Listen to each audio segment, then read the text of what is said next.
আসসালামু আলাইকুম এভরিওয়ান। আশা করছি সবাই খুব ভালো আছেন। আলহামদুলিল্লাহ আমিও খুব ভালো আছি। আজ আমি আপনাদের সাথে এক অন্যরকম ভিডিও শেয়ার করব। আমার অনেক দিনের স্বপ্ন পূরণ হতে চলেছে। আমি একজন কাজিরচর এলাকার বাসিন্দা।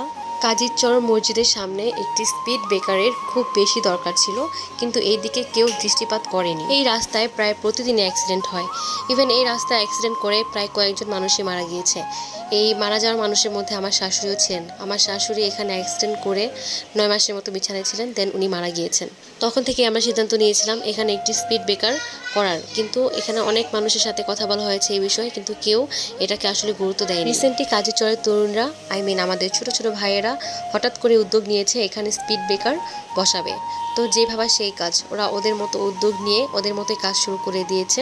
ওরা দিন রাত জেগে এই স্পিড ব্রেকার দেওয়ার জন্য কঠোর পরিশ্রম করছে। ওরা কাজিরচরের ট্রাফিক কন্ট্রোল করছে, ওরা রাত জেগে কাজ করছে, রং করছে, অনেক কিছুই করছে।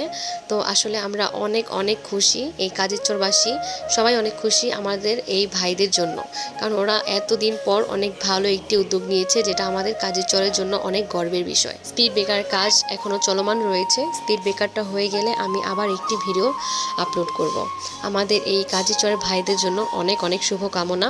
ওরা এত ভালো একটি কাজ করেছে। আল্লাহ ওদের সবাইকে নেক হায়াত দান করুক এবং সবসময় ভালো রাখুক, সুস্থ রাখুক। এই স্পিড ব্রেকার দেওয়ার ফলে আর কখনোই আশা করি এখানে কোনো অ্যাক্সিডেন্ট হবে না, কেউ তার আপনজন হারাবে না। একটা দুর্ঘটনা সারা জীবনের কান্না, যার যায় সেই বুঝে। একটা মানুষ হারানো যে কতটা বেদনার, সেটা আসলে যে হারাবে সে ছাড়া কেউই বুঝতে পারবে না। আমার ভিডিওটি আমি এখানেই শেষ করছি। ইনশাল্লাহ নেক্সটে কমপ্লিট স্পিড ব্রেকারের ভিডিও আপলোড করব। সবাই ভালো থাকবেন, সুস্থ থাকবেন। দেখা হবে নেক্সট ভিডিওতে। আল্লাহ হাফেজ।